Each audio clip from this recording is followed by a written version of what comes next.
Paley threw a luncheon party for, it turned out, all the correspondents, and I was called up from Washington, and I was delighted. I was already by that time a correspondent, even though most of my work was becoming geared to Murrow and Friendly.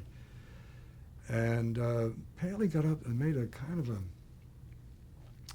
we got to be very careful. We're in a war, and we have to be careful that the government's position is adequately presented. And and I noticed there was a chill all around the room. And Murrow, I must say, I've described it like sort of a black rage. When he got unhappy, he would really be unhappy, and his visage turned dark, and nobody was saying anything. And I'd had at least, or two scotches, but I was always feeling good at these things. As Mr. Paley and everybody sort of sucked in their breath, figuring, oh boy, here goes the ball game. I said, I don't know what you have in mind, but these people at this table are the ones who really have given CBS News its reputation for integrity and honesty and forthrightness. And if you get down on your knees to beg forgiveness from people who you're critical of, who are rightly being criticized, all you're going to get for your trouble is a kick in the teeth. Well, everybody was quiet. And then Alex Kendrick, to his undying credit, he got up and said, I think Joe is right. And that broke everything wide open.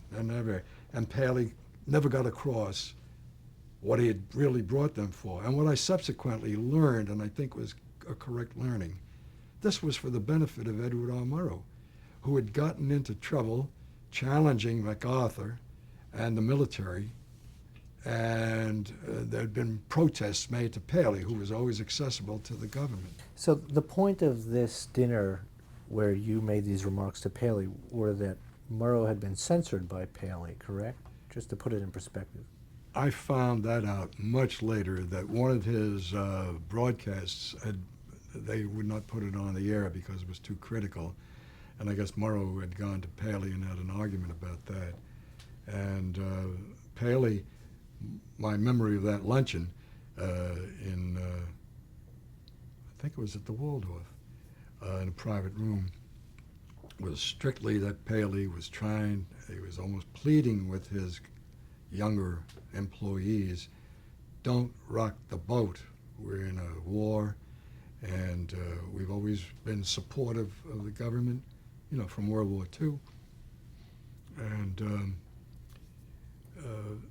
but he was questioning the knowledge that these men at that table had brought to him. And I didn't realize it at the time, but when I said, if you get down on your knees and ask for forgiveness, you get a kick in the teeth, it's out of Tom Paine. And if they're talking about King George III, don't go asking forgiveness from him. And the other one about these men have given in effect, your corporation. A corporation is a corporation, but it has a soul because of the men who are in it, and these are the men who have given you your soul. That's straight out of Thoreau. I didn't know it at the time. I mean, it was in the back of my head. And Paley was not at all overly annoyed with me because he didn't even know who I was.